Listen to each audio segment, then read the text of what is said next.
Bonjour à toutes et à tous, c'est Ahmed, j'espère que vous allez bien, j'espère que vous avez apprécié la vidéo d'hier. J'ai eu pas mal de questions, pas mal de commentaires, notamment sur des valeurs plus traditionnelles. On va en parler dans cette vidéo, bien entendu. Je me posais cette question, mais pourquoi autant de monde me demande de faire peut-être un top action en fin de semaine ou dans les prochains jours? J'ai compris pourquoi, comme quoi je suis un petit peu trop dans le guidon et un petit peu trop devant les écrans, puisque je n'avais pas compris cette subtilité, mais on va bien sûr en parler dans cette vidéo et vous allez savoir pourquoi.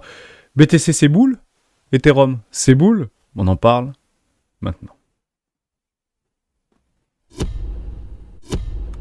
Avant de commencer, je vous invite toujours à rejoindre Discord des rois du marché. Vous trouverez le lien dans la description à l'intérieur, une documentation qui s'appelle la stratégie des 4 rois. N'hésitez pas à l'utiliser, vous en imprégnez, vous en inspirez pour vous aussi trouver votre propre style d'investissement, que ce soit sur les valeurs traditionnelles ou les cryptoactifs. Sur le court, moyen, long terme, voire très long terme, j'utilise depuis plusieurs années et m'offre d'excellents résultats, que ce soit sur le court, moyen, long terme. J'ai fait tous les paiements. Hier, sur Bybit, vous étiez une trentaine à avoir reçu les 25 USDT. Si ce n'est pas le cas, pensez bien à remplir le petit questionnaire. J'ai quelques UID qui n'ont pas rempli en fait ce questionnaire-là, alors que vous y êtes. Vous pouvez en fait prétendre aux 25 $ en USDT suite à votre inscription sur Bybit via mon lien d'affiliation et je vous en remercie. Vous avez toujours 25 $ de contrat futur à recevoir pour pouvoir augmenter votre marge et moi je vous envoie 25 $ en spot et vous en faites bien sûr ce que vous voulez. Il faudra juste bien sûr remplir le petit questionnaire ici, exclu double bonus Bybit. Vous avez le lien dans la description. Je fais les paiements aujourd'hui au niveau des 25 € vis-à-vis de Swissborg et d'ailleurs à 14 h vous avez le premier side vis-à-vis de Xborg. Vous vous rappelez, on avait fait une vidéo ensemble, je vous la remets en haut à droite de cette vidéo si vous voulez voir l'interview que nous avions fait avec Louis Régis et je vous garantis 25 $ sur Swissborg si vous passez également avec mon lien d'affiliation. Je prends toujours plaisir à échanger avec les équipes de Swissborg qui ont une bonne vision et qui partagent en tout cas ma vision et je leur en remercie pour ça et je suis confiant pour l'avenir de cette entreprise. Ils ont d'ailleurs fait quelque chose avec, c'était hier, peut-être que vous pouvez le retrouver avec The Big Rails vis-à-vis des investissements sur les cryptos ou vis-à-vis comment ça s'appelle, des VC, mais plus dans le monde traditionnel. C'était plutôt intéressant, c'était à 18h30 hier, j'ai pris plaisir aussi à l'écouter, et ça me rappelle encore une fois, et ça soutient comme quoi on est vraiment au début de rien, et que les investissements, et notamment dans ce monde des cryptoactifs, sont bien sûr plus faciles aujourd'hui, plus faciles aujourd'hui qu'hier, mais on est encore au début de rien, voilà pour ça. On fait quelques petites poches de liquidité, c'était 10 h, donc José nous partage ceci. Ah ouais, c'est les Whales hein, qui sont en train de soutenir ce cours. On pense aux Asiatiques, très naturellement, est-ce que les Asiatiques sauvent un petit peu la mise? On peut revenir par rapport à cette fractale qu'on avait mis en place vis-à-vis d'un point de vue news, si vous voulez, donc buy the rumor, sell the news, c'était juste ici, je vais rester en daily, et on va aller le chercher par rapport à Hong Kong, on en a parlé hier, rappelez-vous, un ETF bientôt disponible et autorisé pour les particuliers et les institutions en Chine continentale vis-à-vis de Hong Kong, donc je pense qu'ils sont en train de défendre leur prix, hein, et enfin en tout cas, essayer de jouer cette rumeur-là pour potentiellement vendre la news. Si on repart par rapport aux options, je le dis, je le redis, j'avais de grandes chances de pouvoir éventuellement essayer d'encadrer une accélération haussière pour au moins aller chercher ce strike des 32 000 $, donc peut-être pas aller chercher et clôturer au-dessus des 32 000 $, mais tant bien même l'essayer. Et on se retrouve en fait exactement sur le max ping price des 27 000 $. Dès lors, on a notre boussole, on se dit bon, est-ce qu'on essaye ou pas de faire des attaques haussières? Pour l'instant, on voit strictement rien, ça fait 10 jours que Bitcoin est complètement à plat, dans un tout petit range en bas d'un plus grand range, donc on est en train de chercher des poches de liquidité, on tente d'aller plus bas mais on n'y parvient pas, donc beaucoup de bears ici se font coincer, et encore dans la nuit se sont fait coincer, mais si on commence à vraiment jouer les max ping price, à ce moment-là on partira plutôt sur fin juin, c'est le plus gros. Les plus grosses expirations semestrielles et trimestrielles, c'est généralement le mois de juin, puisque c'est la moitié de l'année, et vous avez un max ping price à 24 000 $. C'est à peu près ce qu'il faut retenir. Oui, vous avez des strikes sur les 35 000, sur les 30 000, vous avez aussi à 40 000 $, donc plutôt boule ici pour cette fin juin, si vous le souhaitez, mais le max ping price, ce sera 24 000 $. Dès lors, est-ce qu'on va le jouer, est-ce qu'on le joue pas? Faites attention par rapport à ça, et pensez bien à mettre des stops relativement éloignés, et ne vous surexposez pas à levier, bien évidemment. Qu'est-ce qui se passe alors? Pourquoi on n'arrive pas à continuer à accélérer? Regardez, je vais vous montrer quelque chose en 4 heures, c'est chirurgical, et c'est toujours très intéressant à observer. Que se passe-t-il? Regardez ça, hein. Vous voyez ces mèches-là, regardez, hein. C'est incroyable, de perfection. Ici, ça repousse, ça repousse, ça repousse, ça repousse, ça repousse, ça repousse, ça repousse, ça repousse, ça repousse, ça repousse. Ok. Qui fait ça? Qui fait ça? Est-ce que ce sont les USA qui vendent leur Bitcoin? Ils en ont 50 000 à vendre? Je ne pense pas. Est-ce que ce sont des whales? Ou est-ce que ce sont des particuliers qui, sous résistance, tentent de vendre le play ici, peut-être haut de range, bas de range, sur un potentiel premier arrêt d'un précédent mouvement, c'est pas complètement impossible. Moi, je pense que ce sont des market makers et des opérateurs de marché, notamment des exchanges tels que Deribit, pour aller filer leur max pin price. Voilà, je pense que c'est ça, puisque le max pin price est à 27 000 $, et bizarrement, où est-ce que ça coince? Exactement sur les 27 400 $. Bon, on n'est pas à 400 $ près, vous pouvez imaginer, hein, sur la volatilité du marché, notamment crypto-monnaie, bien évidemment Bitcoin. Je pense que ce sont des exchanges qui sont en train de bloquer ce prix, ni plus ni moins. Est-ce qu'on va pouvoir ou pas les déborder? Ma foi, hein, ce sont des exchanges qui se battent contre des exchanges, des baleines qui se battent contre des baleines. Et en tout cas, s'ils veulent aller chercher leur max pin price, et si peut-être Binance, ou peut-être que Bybit, ou peut-être que je ne sais pas qui ont misé des options pour aller chercher des calls sur les 32 000 $, et c'est à vous de jouer, et puis c'est maintenant, hein, puisque dans 3 jours, ce sera fini, pour le coup. Donc voilà ce qu'on est en train d'observer, tout simplement, et c'est assez représentatif. Pourquoi je vous parle de Deribit, je ne le lance pas comme ça, hein. C'est que si vous allez ici sur Deribit en perpétuel, vous le voyez en réalité, c'est assez impressionnant. Vous voyez cette grande ligne ici sur les 27 500 $ à peu près. Si on zoome dedans, c'est pas des petits ordres qu'il y a. C'est plutôt des gros ordres qu'il y a. Du 4 millions, 4 millions, 4 millions, 1 million, 1 million, 3 millions, 2 millions, etc. Bon, c'est... Voilà. Il y avait rien, et maintenant que ça monte, ça repousse. Et puis vous retournez là, c'est encore plus jaune, c'est épais, 3 millions 6, 2 millions 8, etc. 1 million, 2 millions 9, 3 millions, 4 millions, etc. etc. Et on se remet aujourd'hui maintenant, c'est exactement la même chose. On repart avec des 2 millions, 3 millions, 5 millions, etc.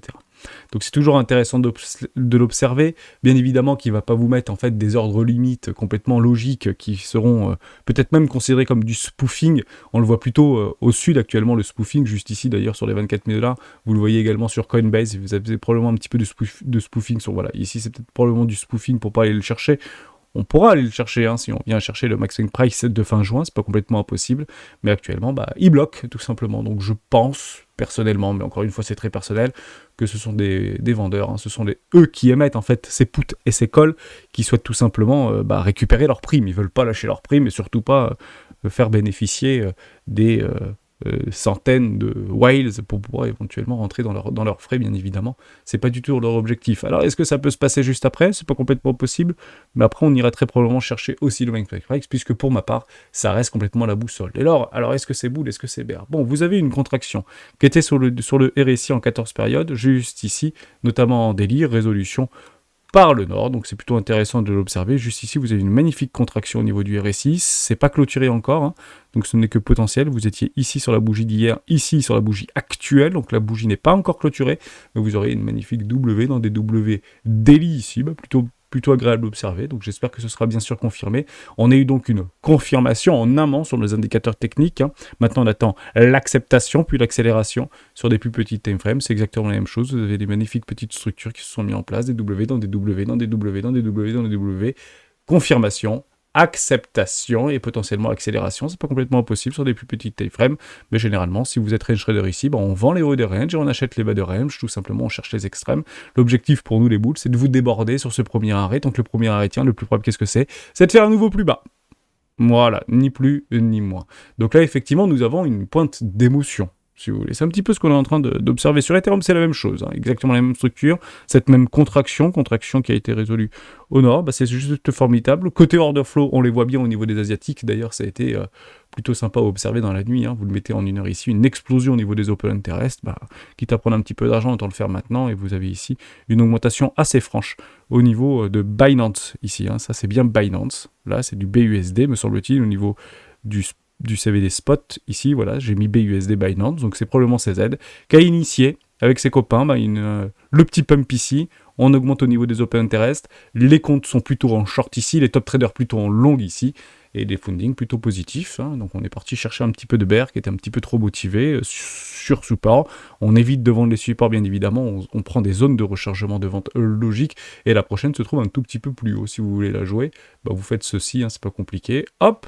Et puis moi, je commencerai potentiellement, si je suis vendeur sur ce prix, j'irai chercher probablement, éventuellement les 0,50 sur ces invalidations à 28 400 $ à peu près, c'est pas complètement impossible. D'ailleurs, j'ai un TP sur un long qui est en cours actuellement sur des plus petites time frames. Bon, bah, je pense qu'on a eu l'acceptation. Maintenant, on veut l'accélération. C'est quand vous voulez, les gars. Et puis, c'est ici, probablement, sous les 30 000 $ que des shorts pourraient être pris si vous pensez que ce truc est baissier, que ça n'ira pas plus haut. Hein. Vendre sur des supports, bah, c'est peut-être un tout petit peu dommage, comme vous pouvez bien sûr l'imaginer. Actuellement, nous sommes toujours dans un range. Voilà. Donc, c'est plutôt les Asiatiques qui essayent un petit peu de pousser hein, par rapport à la news, par rapport à l'order flow, par rapport à Binance. Donc, toutes les planètes s'alignent, j'ai envie de dire, par rapport à des toutes petites time frames. Est-ce qu'on le joue, est-ce qu'on le joue pas? Bah, c'est comme vous le sentez. Hein. Si vous êtes range trader, vous êtes déjà en position. Et puis si vous êtes en attente, et ben vous attendrez soit d'acheter beaucoup plus bas, soit de vendre plus haut. Ni plus ni moins. J'avais quelque chose aussi qui était intéressant, qui est revenu dans les commentaires hier. J'en avais parlé juste avant, c'est Hermès. Peux-tu nous faire une petite vidéo top action des membres? Ce serait vraiment sympa. Et j'avais pas compris pourquoi. Mais en fait, j'ai compris pourquoi. C'est parce que on a les confirmations. On a des breakouts, notamment sur nos indices. Comme quoi, c'est complètement évident, mais je l'avais pas vu de cette manière-là. Donc oui, vous avez effectivement une validation, une acceptation de magnifiques clôtures en weekly sur les indices, que ce soit sur S&P 500 ou que ce soit sur XIC, donc sur le Nasdaq ici. Donc magnifique acceptation. Maintenant, on a l'accélération. On a fait des magnifiques breakouts sur les 1277 points. C'est juste formidable. On va chercher du BBR et on va coller du BBR pour aller chercher quoi? Probablement une zone de rechargement de vente logique ici entre les 13 800 points et les 15 800 points. Mais juste avant, les 0,50, un marché peut retracer de moitié en moitié moins de temps. Est-ce qu'on les validait? Ce petit marché en moitié moins de temps, on a encore un tout petit peu de temps. Ouais, allez, on a encore un tout petit peu de temps par rapport à cette petite mèche juste là. Hein. Vous voyez ici, c'était la mèche de octobre 2022. On n'est pas loin. Ah si, on l'a dépassé, pardon. Oh, bah, j'ai dit une bêtise. Mince.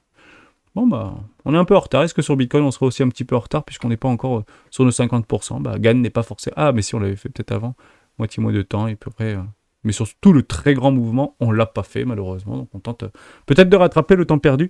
Mais Gann n'a pas été satisfait là-dessus. J'ai regardé quelques petites news, quelques petites choses plutôt intéressantes. D'ailleurs, je vais vous le montrer juste ici. On va aller sur un site que je vous ai mis. Non, on va aller mieux que ça. Je vais aller directement sur le Discord. Dans les liens utiles ici, je vous ai mis. Retrouvez ici un site avec les pondérations d'actions détenues par un panel de top investisseurs tels que Warren Buffett, Michael Burry. J'espère que vous y trouverez source d'inspiration. Ça s'appelle valuesider.com. On va y aller. On va aller juste à côté de notre play. Voilà, juste là.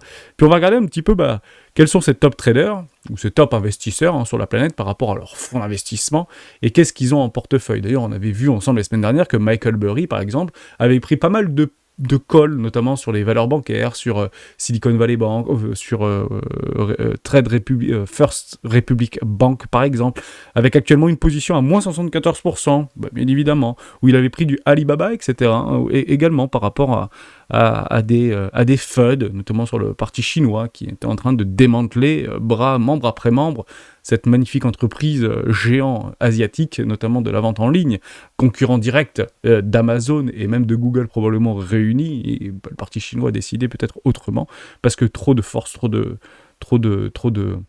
de monopole probablement sur Alibaba, et puis moins 15% actuellement sur ses positions, mais il y en a d'autres comme Community, plus 20%, etc. Mais il est plutôt en perte. Notre ami Michael Burry, je ne sais pas trop ce qu'il attend, mais en tout cas il a buy. Hein. Il a buy First Republic Bank. Est-ce qu'il attend des replis? Est-ce qu'il attend des rebonds? Est-ce qu'il attend Western Alliance? C'est à peu près pareil. Donc on peut éventuellement regarder là-dedans si oui ou non il y aurait des choses qui peuvent nous intéresser par rapport à des investisseurs dans lesquels peut-être on se reconnaît, on a une certaine affinité. Moi, par exemple, Bill Gates, moi j'aime bien Bill Gates, et j'ai vu qu'il avait fait une toute petite, mais vraiment une toute petite allocation, hein, c'est minuscule, sur Vroom. Et je vais vous montrer ça. Je vais juste, en fait, par rapport au pourcentage du portfolio, donc Microsoft, Barclays, 16%, etc. Non, c'est vraiment 0,01% de son capital. Il est ici dans Vroom. Voilà, 2,5 millions d'actions. Il l'a donc initié c'était, hop, vous cliquez ici sur History, et vous voyez qu'il a initié au Q2 2022. Donc on va la regarder, Vroom, si vous voulez, par rapport à une valeur plus traditionnelle. Vroom, c'est VRM. Donc actuellement, je suis en attente. Vous avez un OBV qui est de nouveau croissant. Je suis actuellement en daily. On va quitter un enfoncement de notre société de survente d'ici pas trop de temps, mais actuellement, on est toujours survendu jusqu'à preuve du contraire. Vous avez des énormes divergences sur notre RSI 14 périodes notamment. Vous avez des retours de volume ici. Donc, c'est pas forcément une capitulation. Et voilà ce qu'on recherche. Le truc est un shitcoin, j'ai envie de vous dire. Hein. On attend quand c'est horizontal. Voilà, quand c'est horizontal, on essaye d'acheter quand c'est horizontal. Ici, introduction, c'était en 2020, $42, aujourd'hui 77 centimes de dollars. C'est une société de vente de véhicules en ligne d'occasion aux États-Unis, basée à New York notamment. Ils avaient levé pas mal d'argent, donc bien sûr, ils vendent au enfin, ils introduisent comme Coinbase, comme beaucoup de boîtes de 2020 par rapport à l'ajout de liquidités massif et infini, notamment du gouvernement américain et de la Banque centrale américaine sur les marchés financiers. Ça a plutôt bien aidé, une magnifique introduction aux bourses. Aujourd'hui, ça a perdu 99% de sa valorisation, ou 97% de sa valorisation. Bah, moi, personnellement, ça peut m'intéresser. Donc j'attendrai quoi? Des petites structures, mais je suis actuellement attentiste. Et pourquoi je suis attentiste et pourquoi ça m'a pas fait tilt, en fait, dans mon esprit? Parce que j'ai toujours ce scénario d'un possible fort retracement par rapport à cette année du réel. Donc vous avez raison, je surveille quelques actions, mais je suis pas à l'affût de pouvoir investir mes deniers, parce qu'actuellement c'est pas bullish l'histoire, hein. Je vous le dis franchement, c'est pas bullish, bien qu'on ait une espèce de falling wedge juste ici, hein, vous le voyez comme moi, petit falling wedge, on peut très bien faire une structure comme ça, un avalement haussier, peut-être sur une précédente bougie juste là, et puis derrière, acceptation et accélération pour aller chercher un 110%. C'est pas complètement impossible, voir si vous pensez que ce truc a de l'avenir dans le contexte actuellement économique et microéconomique américain ou macroéconomique mondial, ma foi, ça peut être peut-être un bon candidat, mais avec grand plaisir, de faire peut-être une vidéo dédiée, notamment dimanche. On pourra faire quelque chose par rapport peut-être à une forme d'étincelle, si vous voulez, émotive bullish qu'on peut prétendre sur les marchés plus traditionnels. Dès lors, ça vous donne une piste de réflexion très psychologique. Et c'est ça qui est très intéressant. Puisque finalement, on a vu en fait ces petits breakouts sur le Nasdaq, eh ben on va s'intéresser aux valeurs technologiques. Puisqu'on a eu ce petit breakout, notamment sur le S&P 500 qu'on est en train de travailler, on est toujours sur résistance actuellement, mais on est en train de voir une forme d'acceptation sur les 4200 points, ce qui n'est pas rien, parce qu'on y était là il y a encore quelques mois en arrière. On a une forme d'excitation sur les marchés plus traditionnels, donc les cryptoactifs c'est bien, mais ça bouge pas, donc on va faire un petit tour sur les valeurs plus traditionnelles. Et vous allez probablement voir de plus en plus de médias peut-être le renforcer, le faire paraître plus souvent.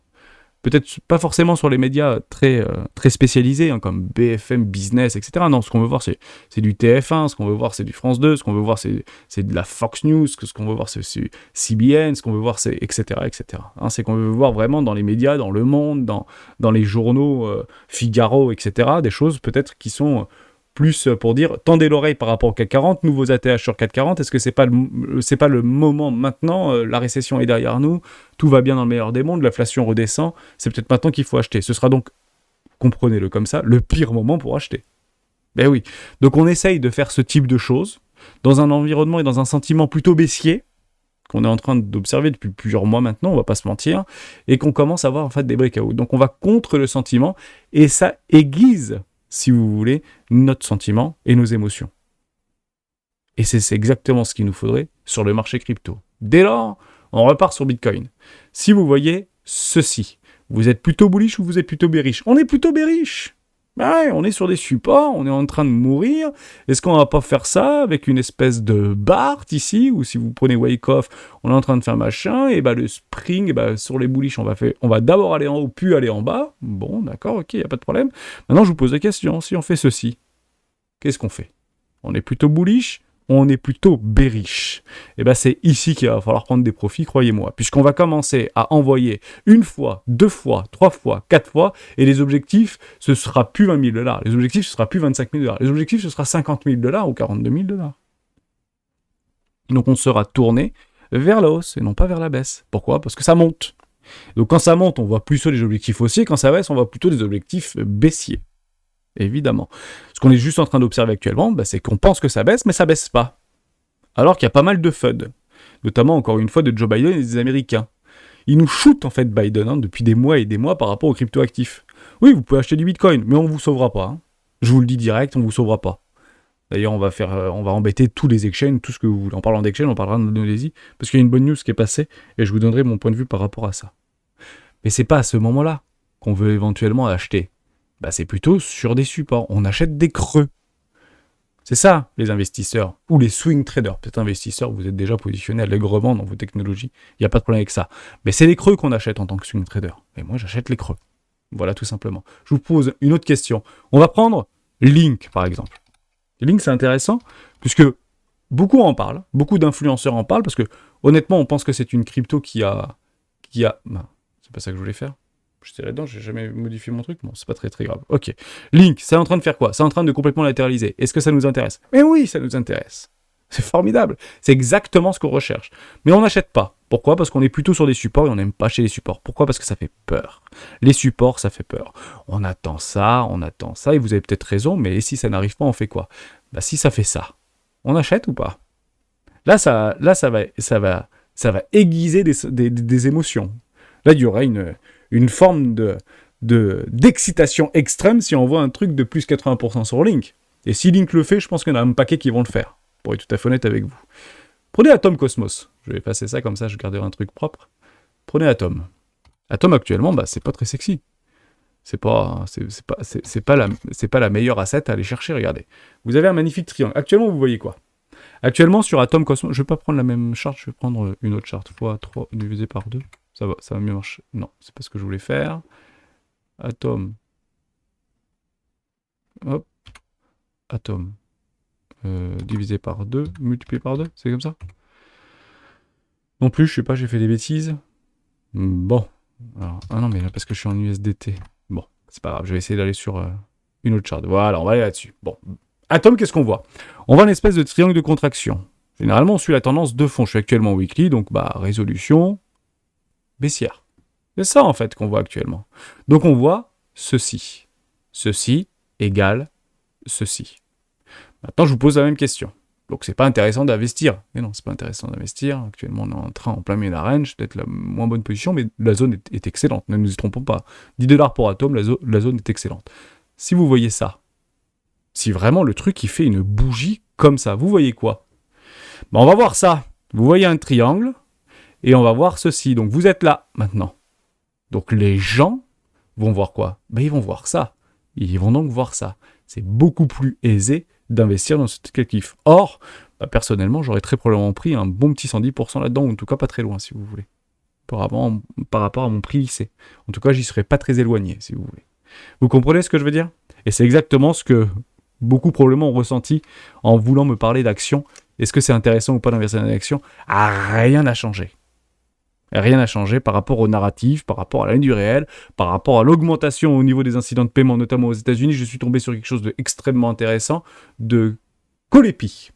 C'est très difficile. Vous imaginez pas à quel point c'est difficile de trouver des informations sur les incidents de crédit, notamment en France ou notamment aux États-Unis. Il y a une espèce d'omerta sur ces données-là. Honnêtement, j'ai beaucoup de mal à les retrouver. Bon, donc on va s'appuyer sur Colepi pour voir si oui ou non on peut essayer de trouver, de recouper des informations, un site peut-être pour type Bank of America ou peut-être Moody's ou peut-être je sais pas, mais c'est super dur d'aller chercher ces informations-là. Grosso modo, je vous le lis.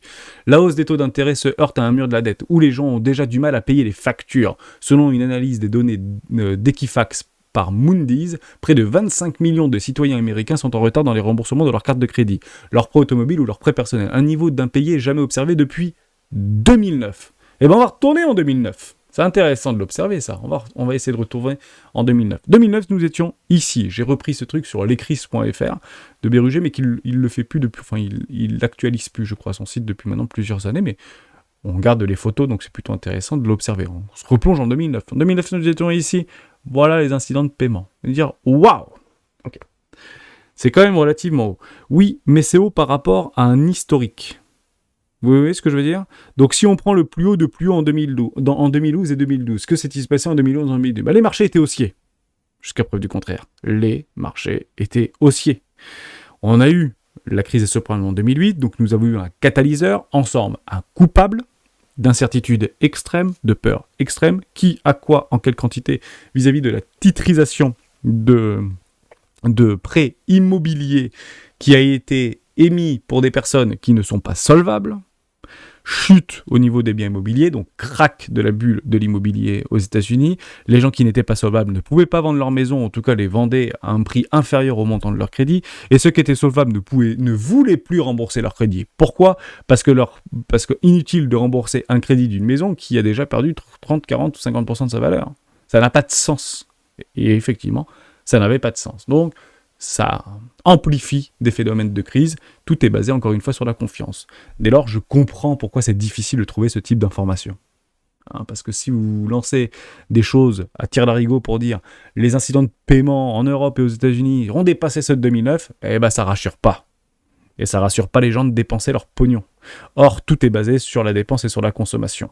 Eh oui, la croissance, c'est de la consommation, ni plus ni moins. Donc on se retrouve sur des niveaux relativement hauts au niveau des incidents de paiement. Moi, c'est quelque chose que je regarde avec une très grande insistance. Mais ce n'est pas suffisant. Pourquoi ce n'est pas suffisant? Parce qu'il faut repartir sur des données en fait que nous avons là et qui sont propres et qui sont réelles, quel que soit le calcul qui a été utilisé. Mais si vous voulez, on a un historique. Ce qui s'était passé en fait en 2008, c'était une explosion au niveau du demandeur d'emploi. C'est ça en fait. Mais l'explosion du niveau de demandeur d'emploi a été la conséquence de la crise des subprimes. Vous comprenez ce que je veux dire? Ça a été donc une conséquence. Il y a eu la crise des subprimes, les marchés ont déficé et les gens ont viré. Enfin, et les entreprises ont viré des gens. Bon, donc même si aujourd'hui c'est bas au niveau du chômage, on ne peut pas vraiment s'appuyer là-dessus. C'est difficile puisque on le constatera si vous voulez. Ni plus ni moins. Qu'est-ce qu'on peut voir alors? Peut-être qu'il y a d'autres choses qui seraient intéressantes. Je ne sais pas. Ah oui, il y a peut-être un truc qui peut être intéressant, c'est les offres d'emploi. Les offres d'emploi, c'est peut-être intéressant, puisque s'il y a moins d'offres d'emploi, indirectement, il y aura plus de chômage, puisque moins d'emplois disponibles. Et effectivement, vous avez une petite déclinaison, je vais le mettre en linéaire, juste là, et vous avez une baisse au niveau du nombre d'offres d'emploi. Ouais, mais si vous reprenez par rapport à 2008, mais vous avez 3 fois plus d'offres d'emploi aujourd'hui sur le marché américain. Donc, est-ce qu'on peut vraiment se poser sur ce type d'indicateur et sur ce type de données? C'est peut-être pas encore une fois suffisant. Dès lors, et je reprends ce qu'avait dit Géo. Géo a dit « l'analyse technique ne sert pas à prédire. L'analyse technique donne des zones rationnelles ou des objectifs de cours rationnels pour rationaliser des investissements ou des idées de trade. » Ni plus ni moins. C'est ça la technique. Dès lors, on va aller regarder la technique au niveau du S&P 500. Et à quel moment il faudra avoir en fait peur? Lorsque nous aurons nos invalidations. Et c'est ici que je vais vous retrouver, multiplié par 4, divisé par 4, comme ça on va un truc un peu plus propre, voilà, juste là. Si on se retrouve dans ce cas de figure, je vais passer en délit, voilà, on va repartir en 2008, parce qu'on peut imaginer 2008 si vous voulez, et ben il nous faudrait des invalidations. Je vais passer en weekly parce qu'on le verra beaucoup mieux en fait. Voilà, juste là. Donc grosso modo, si on voit ceci, ce fameux, là, vous voyez, ici, le décrochage. Si on voit un décrochage, ceci est considéré comme une invalidation. Et on ne pourra plus être boule ici. Parce que si on est boule, ça ne doit pas baisser. Si on est boule, ça doit monter. On n'a rien à faire sous les précédents lots si c'est boule. Donc si c'est sous les précédents lots, eh ben c'est sauf qui peut. Donc vous avez beaucoup de traders que vous suivez, je pense, ou swing traders que vous suivez, c'est que vous avez un paquet d'invalidations par là, quoi. Tout ça, c'est de l'invalidation. Dès lors, si on commence à faire ceci, puis ceci, eh ben c'est pas bullish. C'est pas la prise de liquidité, là. Là, c'est sauf qui peut et déboucle. Et on reprendra du Jérôme Kerviel numéro 2, et puis après, on verra ceux qui étaient en slip, ou qui n'avaient pas de maillot de bain à la mer, comme dirait Warren Buffett. Et oui, et vous avez raison. Donc c'est loin les invalidations. On va encore se prendre une cartouche de moins 25% sur la tronche, et peut-être pour éviter un moins 30% supplémentaire. Certains décideront de le subir. Ce que je vous dis juste, c'est que, ne connaissant pas l'avenir, si les profits se présentent, prenez vos profits. La charte est magnifique. Vous avez eu cette émotion, nous avons eu cette émotion avec un N majuscule pour dire « Super, ça y est, c'est boule, j'ai loupé les bottoms ». Mais quelle personne ne sait que c'est des bottoms ou pas? À quel moment on repart, entre guillemets, sur de nouveaux plus hauts, sur une relance au niveau de l'économie, etc. Eh bien, il faudra qu'on ait le pivot, et qu'on éloigne toute forme de risque de récession. Et actuellement, on ne l'éloigne pas. Pourquoi? Parce qu'on est en train de voir que les incidents de paiement augmentent, on est en train de voir que l'immobilier commercial est en déclin, partout en Europe et partout aux États-Unis, c'est une hémorragie interne, voire actuellement interne, puisqu'il n'y a pas beaucoup de données qu'on arrive à trouver, donc plutôt interne, mais si ça devient une hémorragie externe, ce sera peut-être moins drôle à observer, et on le verra sur le graphique. La technique ne prédit pas, mais par contre la technique est souvent en avance. Souvent en avance.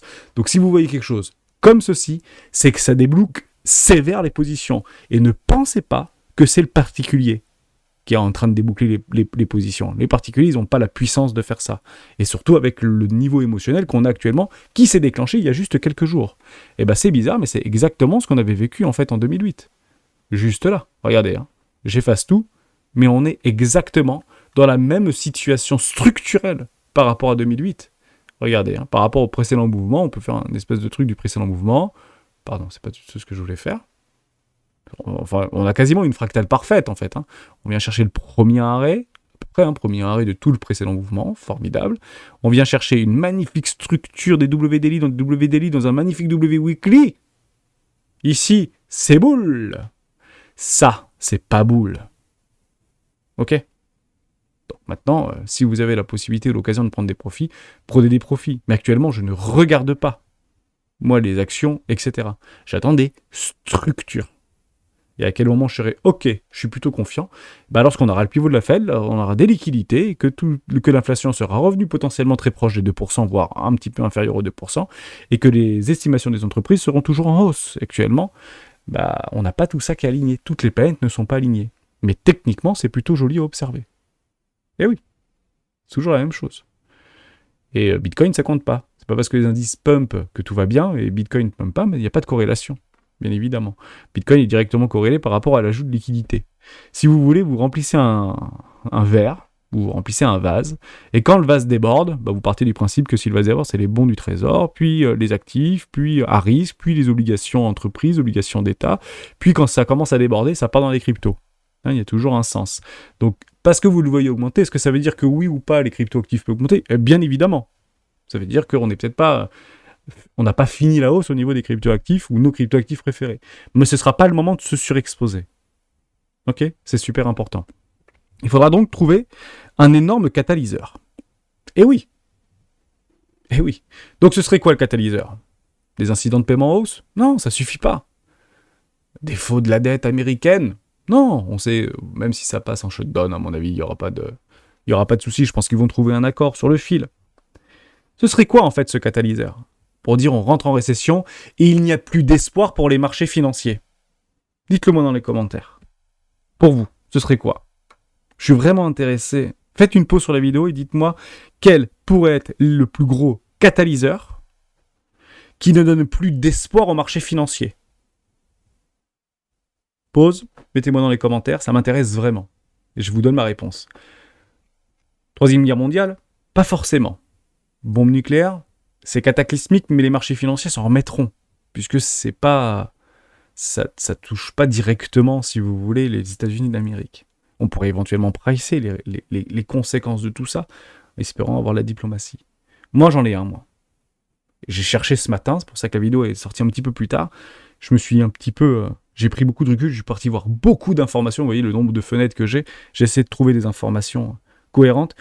Moi, la seule chose qui donnerait un signal extrêmement baissier au marché, qui ne donnerait plus d'espoir au marché, c'est que Jérôme Powell dise non pour le pivot. Voilà. J'ai pas d'autre chose. Vous allez chercher ça, et que Jérôme Powell dise non pour le pivot. On est trop endetté et on arrête les conneries. Non pour les ajouts de liquidité. Si les banques font faillite, c'est pas grave, on sera derrière, mais on ne sauvera que elles. La Banque centrale américaine dise stop au quoi qu'il en coûte. Donc quand Bruno Le Maire le dit, on rigole. Mais si Jérôme Powell le dit, on rigolera pas. Et les marchés financiers ne rigoleront pas. Dès lors, Jérôme Powell et les États-Unis auront envoyé un signal au marché pour dire on arrête les bêtises, je vous envoie pas la morphine de liquidité. Comment réagissent les marchés ? Ils crachent, ils s'effondrent, littéralement, pour obliger Jérôme Powell à faire son pivot et à nous renvoyer la liquidité. Pourquoi il le ferait avant ? Pourquoi Jérôme Powell ferait un pivot avant une récession ? Ça se passe toujours comme ça. Jérôme Powell, il va pas dire bon tout va bien, ok, on est à 2%, super, on est méga endetté, ça pose quand même quelques petits soucis à un moment donné, parce que ça coûte cher quand même la dette. On attend de le subir. Mais lui, le premier attendra de le subir. Tous les pivots de la Fed 2020 par rapport à l'augmentation de 2018, 2008, des années 2000, tous les pivots de la Fed ont été subis. Ils ont été contraints. Et celui-ci sera contraint.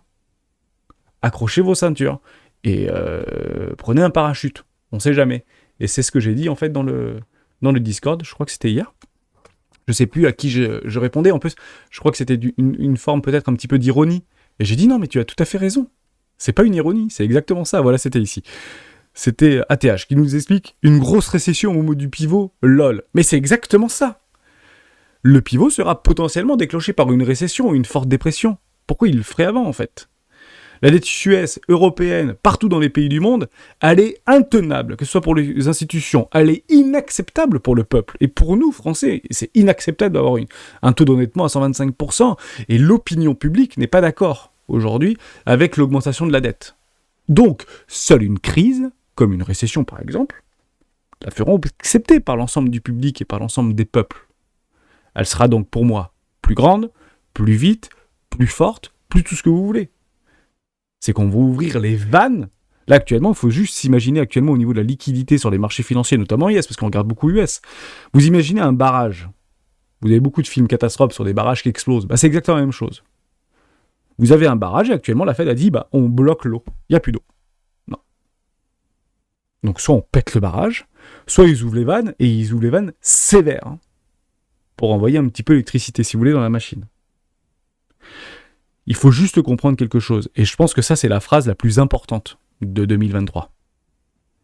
L'impression monétaire est toujours justifiée. Toujours. Dites-moi dans les commentaires, la seule chose aujourd'hui qui justifie la planche à billets. Une seule chose. Bitcoin ne pump pas, ça compte pas. Petit clin d'œil. Voilà. Rien ne justifie l'impression monétaire. Hormis la faillite de Silvergate ou de Silicon Valley Bank ou de First Trade Republic, etc. First Republic Bank, pardon. Donc ok, on a compris, il va sauver les banques. Ils vont pas sauver Bitcoin. Ils vont sauver éventuellement les banques. Mais actuellement, rien ne justifie une impression monétaire ou le retour de la planche à billets. Donc il faut trouver ce fameux catalyseur. Et le catalyseur, généralement, on se le prend derrière la tronche. Si vous voyez des choses que vous pensez que c'est un FUD, mais peut-être que ce sera finalement pas un FUD, c'est le graphique qui nous le donnera. Le graphique décrochera. C'est toujours la même chose. Si vous avez des FUD, mais que ça monte, c'est que c'est un FUD et que ça continuera probablement à monter. Si vous avez un FUD, mais que ça fait ça, partez du principe que c'est probablement un FUD confirmé. Et à ce moment-là, c'est une vraie news catalysante. Le catalyseur sera plus ou moins violent, plus ou moins rapide. La réponse de la Fed et du gouvernement américain sera plus ou moins rapide et plus ou moins violent, mais à la hausse cette fois-ci. Ce qui s'était passé pour le Covid a été extrêmement violent au niveau des ajouts de liquidités. Vous regardez au niveau de la balance de M1 au niveau des États-Unis, c'est incroyable. Les milliers de milliards qui ont été imprimés, c'est incroyable. Mais la réponse a été corrélée, égale, voire peut-être un petit peu supérieure d'ailleurs, mais tout au moins équivalente au drame qu'on était en train de vivre. C'est ça qu'il faut comprendre. Voilà pour ça. J'espère que je vous ai aidé. J'espère que je vous ai peut-être gommé quelques billets, parce que j'en ai aussi beaucoup. Et c'est intéressant, émotionnellement et psychologiquement parlant, de s'échanger et de se dire, ok, mais c'est vrai qu'il y a une recrudescence des demandes au niveau des actions, etc. Mais j'ai compris pourquoi. Mais pour moi, je suis pas confiant. Je prends juste des profits. D'ailleurs, si vous commencez à être confiant sur les marchés financiers, faites très attention. Je vais vous donner une dernière piste. Je le ferai demain, finalement, vis-à-vis de l'Indonésie, j'avais pas mal de trucs. On le fera demain, c'est pas très important, et ça reste une bonne news, mais c'est pour plutôt fin d'année 2023, mi-d'année 2023, fin d'année 2023, donc on a encore un petit peu de temps avant de le voir arriver. Bon. À quel moment on pourrait éventuellement réintroduire un réel bull run, sans parler forcément de la cyclicité des marchés, du halving, etc., bien que ce soit finalement jamais différent. Je vais juste repartir sur les cryptos totales. Je pense que ça, c'est plutôt intéressant. Je vais le multiplier, comme ça on aurait une charte propre. Est-ce que je l'ai, ça, ou pas? Une charte propre divisée par 2. Bon, allez, hop, on va enlever tout ça. En fait, il faut juste comprendre, d'un point de vue émotionnel, comment on se trouvait, finalement. Je vous le dis franchement, ici, personne n'y croyait, en fait. Ici, on est dans un range, dans un plus grand range, zone de rechargement de vente logique, short, prenez des profits très massifs, les gens étaient bears. Émotionnellement, les gens étaient bears, mais vraiment bears. Et j'étais bear. J'ai shorté. Oui. Pensez à moi, 19 000 $, Bitcoin, je short. J'ai hedgé quasiment l'intégralité de mon portefeuille d'investissement sur des shorts très serrés, sur des confirmations de petites time frames.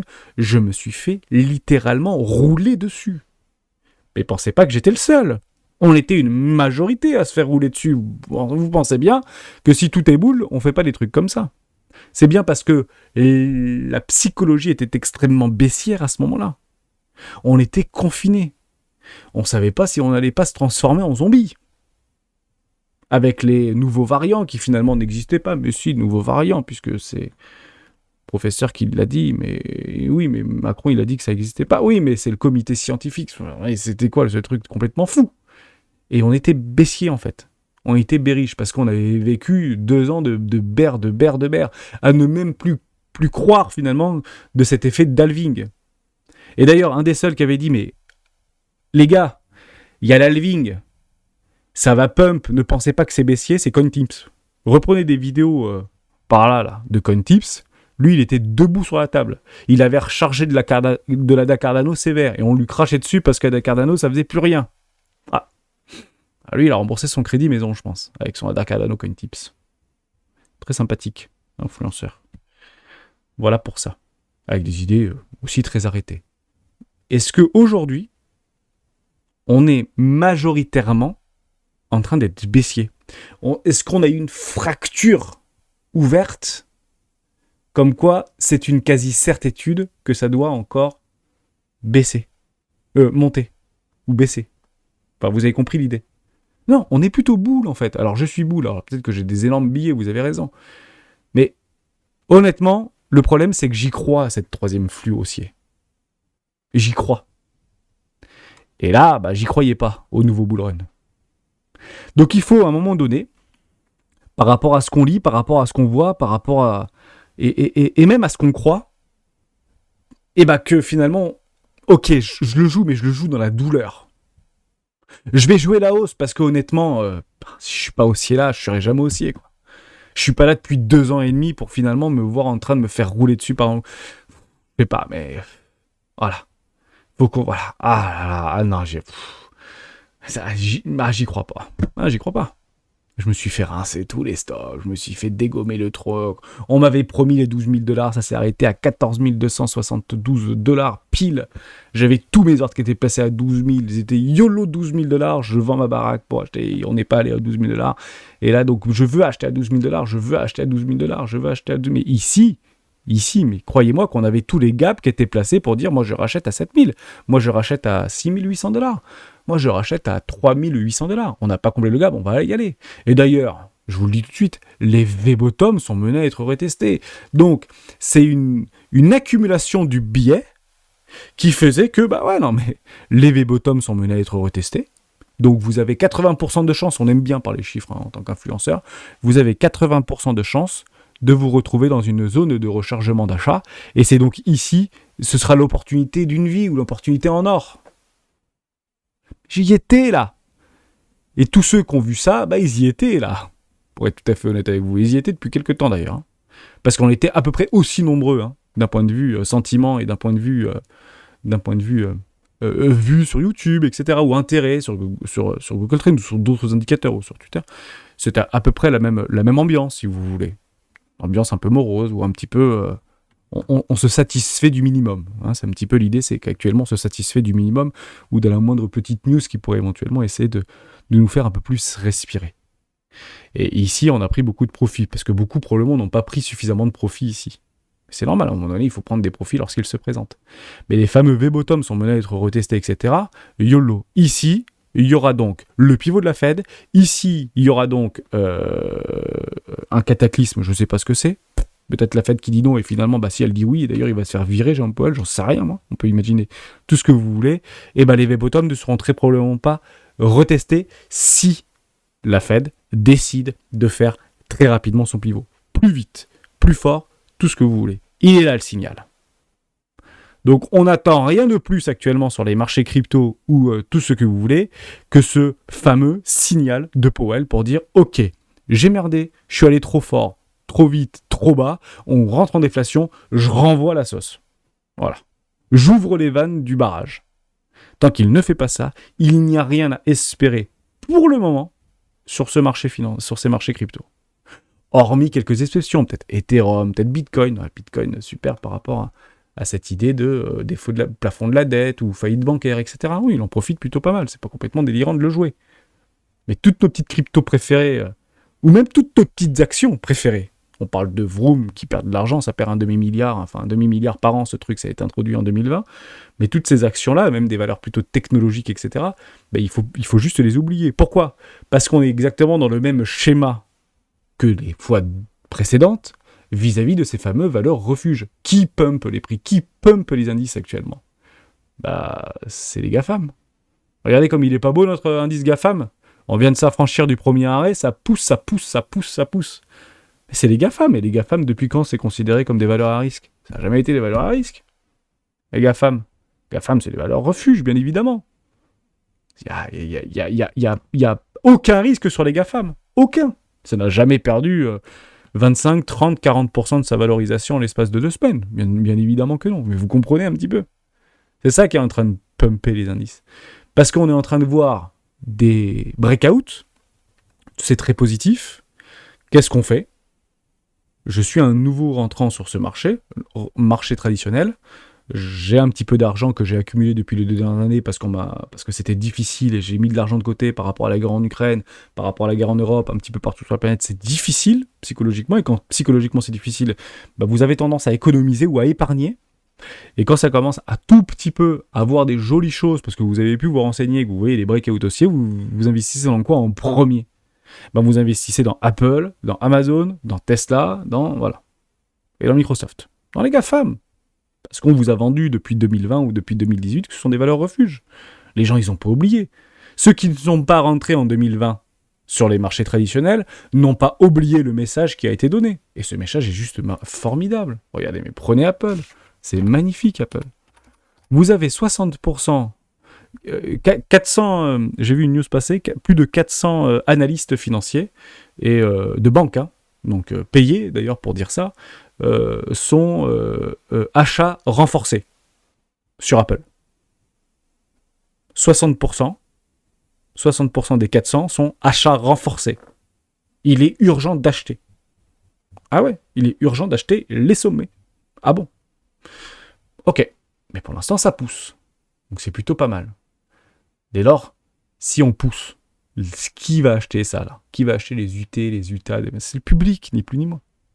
C'est le public. Et ensuite on verra si Jérôme Powell dit non. C'est ça la question que je me pose.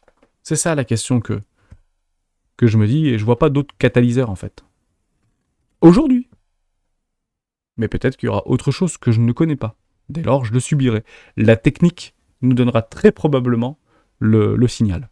Voilà, si on vient à perdre les lots, etc., on aura probablement le signal. Et si la majorité pense que c'est les bottoms de marché, bah à ce moment-là, on ira se faire rincer la tronche un peu plus bas. Sans aucun problème. Et ce sera donc considéré, je l'espère pour nous, avec un N majuscule, comme une opportunité. Merci à toutes et à tous d'avoir suivi cette vidéo jusqu'au bout. On se retrouve demain dans une prochaine vidéo du Bitcoin.